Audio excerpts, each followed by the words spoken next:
Miguel. Je suis en deuxième année de mécatronique et je suis un membre du club robotique de l'INSA Strasbourg. Alors, est-ce que tu peux nous présenter le club robotique? En quoi ça consiste? Comment il est organisé? Combien vous êtes? D'accord.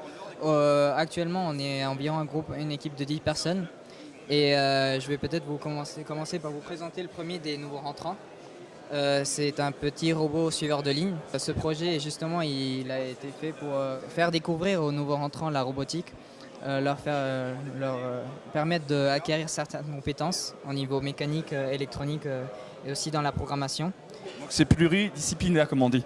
Oui, tout à fait. C'est d'ailleurs cette structure est représentative de l'organisation du club. Justement, on se divise en 3 équipes, la partie mécanique, la partie électronique et la partie programmation. Et on fait en sorte que les nouveaux rentrants puissent faire le plus possible de ce projet, qu'ils fassent de A à Z ce projet. Cette année, l'électronique elle était déjà un peu avancée, mais par exemple la partie mécanique, ils ont fait tout de A à Z. Ils ont dessiné leur châssis, leurs pièces à l'ordinateur et ensuite on les a imprimés en 3D.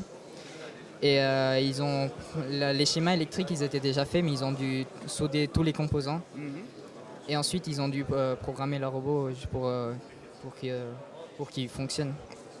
Alors, ça se fait en marge des cours, en complément des cours à l'INSA? Non, c'est en marge des cours. On est un club qui a des étudiants. Il n'y a pas des profs derrière, c'est que des étudiants. Vous êtes autonome? Oui, tout à fait. On a un local où l'on travaille, on se réunit tous les jeudis après-midi. Mais c'est un horaire très flexible. On ne veut pas du tout imposer de créneaux.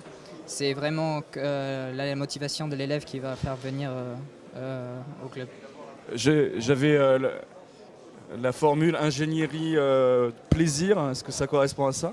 Tout à fait, tout à fait. Là, c'est vraiment une passion presque. Est-ce que c'est destiné à être une bête de course, à une bête à concours? Non, c'est plus un projet pédagogique pour les nouveaux rentrants. Par contre, on participe aussi à la Coupe de France de robotique, où l'on a un an pour... ils nous donnent un cahier des charges et on doit concevoir ce robot de A à Z. Là, on voit les robots de la Coupe de France d'il y a 3 ans et 2 ans. Celui de l'année dernière, on a dû le démonter parce qu'il faut recycler les pièces, des composants, des fois c'est très cher. Et celui de cette année, il est en cours de conception. Super, on vous souhaite une bonne chance pour ce concours. Ça va se passer quand? En mai, fin mai. D'accord, allez, au taquet, hein, au boulot. Et puis, je penserai à vous tous les jeudis après-midi. Je penserai aux petits néo-ingénieurs qui sont en train de préparer ce super concours. Merci.